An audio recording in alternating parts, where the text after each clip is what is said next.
Assalamualaikum warahmatullahi wabarakatuh. Waalaikumsalam warahmatullahi wabarakatuh. Selamat pagi Ibu.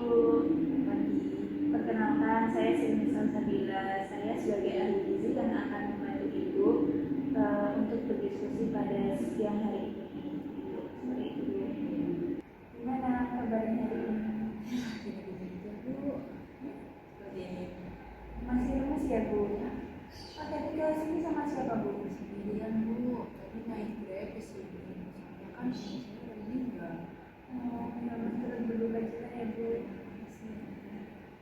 Oke Bu, jadi di pagi hari ini kita akan melakukan sesi diskusi lagi ya Bu terkait pola makan dan juga perbaikan yang nanti bisa saya berikan kepada Ibu. Harapannya itu untuk menunjang kesehatan Ibu biar Ibu nantinya itu bisa kembali beraktivitas normal gitu ya Bu.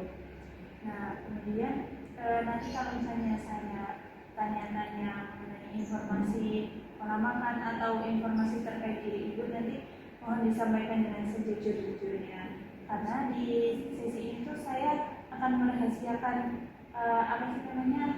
merahasiakan informasi dari yang Ibu berikan ke saya. Jadi saya nggak akan bilang siapa-siapa Bu, jadi enjoy aja ya Bu.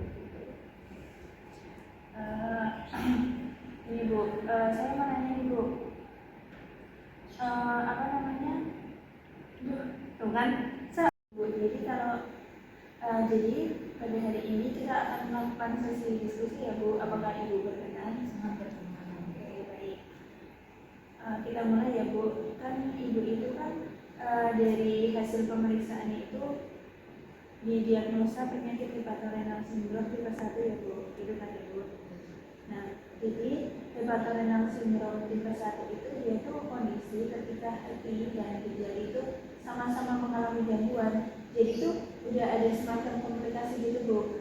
Kan biasanya kan kalau misalnya satu penyakit ya cuma hati doang atau ginjal doang. Nah, Ibu ini udah ada kerusakan di hati dan juga ginjal gitu Bu. Jadi tubuh Ibu itu cepat lelah, cepat mual gitu kan. Terus cairan tertahan di perut Ibu ada sedikit cairannya ya. Iya. Oh ya, jadinya rasanya agak gitu ya. Oke. Jadi saya akan membantu ya Bu lewat penggalian informasi makan gitu supaya gejala yang Ibu rasakan itu bisa berkurang gitu Bu. Nah sekarang saya mau tanya dulu nih Bu, Ibu itu sehari makan berapa kali dan makan apa saja ya nanti? Itu biasanya kalau pagi sih cuma doang gitu Bu. Manis gitu. Kadang-kadang sih kopi. Kemudian kalau siang saya makan nasi itu sama ayam yang digoreng itu, terus juga gorengan, terus juga kadang sih roti. Saya lebih suka ini makan instan. Instan. Terus kalau makan buah-buahan tuh saya jarang Bu, paling ya apel sih, soalnya saya suka gitu. Berarti sebenarnya Ibu belum terlalu banyak jenis konsumsi makanannya gitu ya Bu, untuk membantu pemulihan diri Ibu gitu. Dan beberapa makanan yang Ibu sebutkan tadi itu kayak mie instan, gorengan, fried chicken, ayam goreng gitu kan, itu tinggi garam dan lemak ya Bu. Jadi itu bisa menimbulkan cairan yang ada di perut Ibu itu bertambah gitu. Segitu ya Bu. Pantesan kayak enak gitu misalnya. Terus kalau nggak digoreng-goreng juga menurut saya kayak kurang enak itu Bu. Iya sih sebenarnya itu masalahnya. Nah, itu kan emang tantangannya Ibu. Jadi tapi tenang Bu, nggak semua makanan sehat itu nggak enak kok. Pasti ada juga yang enak. Contohnya itu kayak Nah kita kan bisa buat kayak pepes ayam, kemudian tahu kukus bumbu kuning, atau ikan panggang pakai rempah-rempah. Jadi itu kita tuh memanfaatkan rempah-rempah yang ada tanpa ditambah micin, tanpa ditambah garam, itu sebenarnya bisa, tapi tergantung cara memasaknya gitu Bu. kebetulan saya juga suka sih kalau yang tadi saya. Oke, sip lah ya Bu. Gitu. Terus kalau menurut Ibu nih, kalau Ibu boleh jujur itu apa sih yang paling Ibu pengen dari adanya perawatan ini gitu? Ya saya pengennya tuh saya tuh nggak pernah tadi gitu Bu, soalnya maaf gitu kan, juga ya bisa makan normal, kemudian gak gampang lemes, kemudian ya saya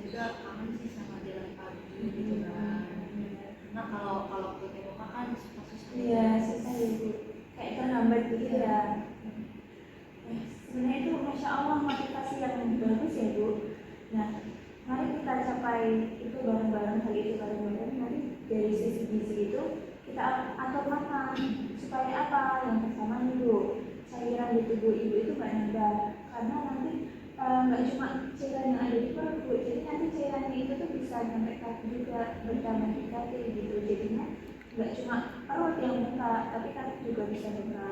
Nah, terus nanti tuh tujuannya biar hati dan ginjal itu nggak makin berat kerjanya.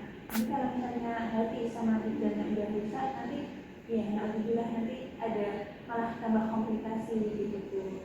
Terus tujuan yang ketiga itu supaya nafsu makannya naik dan juga badannya lebih bertenaga. Tadi kan ibu udah bilang kan ya, pengen jalan-jalan lagi kan ya. Mari kita capai itu bareng-bareng ya Bu. Nah, mulai sekarang nih, saya mau ngasih pilihan makanan yang aman buat ibu ya. Saya punya liver ibu di sini. Ini liver ini itu berisi tentang diet cirrhosis hepatitis. Nah, itu kan didiagnosis hepatorenal ya Bu. Jadi itu hepatorenal itu sebenarnya komplikasi dari penyakit cirrhosis yang sudah mulai memburuk gitu Bu. Jadi ini untuk contoh menunya ini ada nih nasi tim, kemudian nasi putih gitu ya Bu. Terus ada tahu kukus gitu ya Bu. Pokoknya ini yang nggak digoreng-goreng gitu Bu. Mungkin nanti di rumah bisa dibaca-baca lagi. Terus untuk pembagian makan sehari itu ada 3 kali makan Bu. Makan pagi, makan siang, makan malam, sama ada seringan 2 kali, seringan pagi sama seringan sore. Jadi nanti kalau makan pagi kalau bisa itu pukul 6 sampai 8. Terus untuk seringan paginya itu jam 10 Bu. Untuk makan siangnya jam 12 sampai jam 1. Untuk seringan sorenya jam 4. Terus untuk makan malamnya itu jam 6 sampai jam 7 malam. Ya Bu? Iya, sudah ada. Itu kan buat membantu ibu gitu, biar nafsu makannya itu terkontrol gitu. Terus ini tuh ada tujuan dietnya sama prinsip dietnya gitu Bu. Ya kalau untuk tujuan dietnya seperti yang kita udah bahas tadi kan, untuk membantu pemulihan dan lain-lain gitu. Kemudian untuk prinsip dietnya itu ya seperti ini Bu, kebutuhan energinya cukup, proteinnya juga cukup, lemaknya juga cukup, seperti itu. Tapi kalau untuk protein itu kalau bisa jangan sih mengurangi makanan-makanan yang tinggi protein. Tujuannya apa dulu? Karena untuk tidak memperberat kerja ginjal gitu Bu. Kan maaf ya Bu, ginjalnya sama hatinya kan udah ada komplikasi gitu kan ya. Terus karena di perut ibu tadi sudah ada cairan yang menumpuk, jadi kebutuhan cairannya itu dibatasi Bu gitu. Ya boleh sih minum kayak biasanya, cuma ya dikurang-kurangin ya. Terus nanti ada bahan makanan yang dianjurkan dan dibatasi, mungkin seperti ini nanti bisa ibu baca lagi ya kalau misalnya mau makan atau memasak gitu. Terus kalau untuk tips menjalani diet ini, hindari makanan yang berlemak tinggi dan menggunakan bahan pengawet. Karena apa? Karena kalau bahan makanan yang menggunakan pengawet itu pasti tinggi garam tuh. Jadi kurang sehat. Terus memasak makanan sebaiknya dengan cara dikukus, dipepes dan dipanggang. Intinya yang selain digoreng Bu itu. Terus hindari makanan yang terlalu pedas, asam dan bergas. Yang keempat cukup istirahat, seperti itu ya Bu. Ini mungkin nanti bisa dilakukan ya Bu.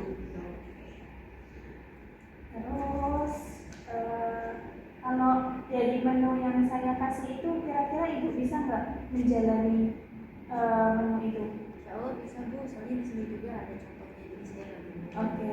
Apalagi di sini ada yang kayak ditim, dipepes, dipanggang, itu kayak ya udah jangan digoreng. Ya jangan digoreng gitu. Oke. Nanti kalau misalnya ibu butuh konsultasi kayak maksudnya kayak enggak, saya ini masih bingung nih makanan yang harus saya makan itu apa, terus masak makanan yang enak itu apa, mungkin ibu nanti boleh tanya-tanya lagi gitu. Oke. Nah sekarang saya mau nanya lagi, dari semua yang kita bahas tadi, apa satu hal yang ibu siap mulai ubah mulai besok? Makanan yang kayak membatasi garamnya, kemudian yang lemaknya itu harus dikurangi, kemudian jangan digoreng-goreng, apalagi tadi kan ada yang dikukus, kalau misalnya konsumsi buah-buahan yang cukup, cairannya juga dibatasi karena menurut saya kan kan beauty kan, katanya kandungan cairan gitu.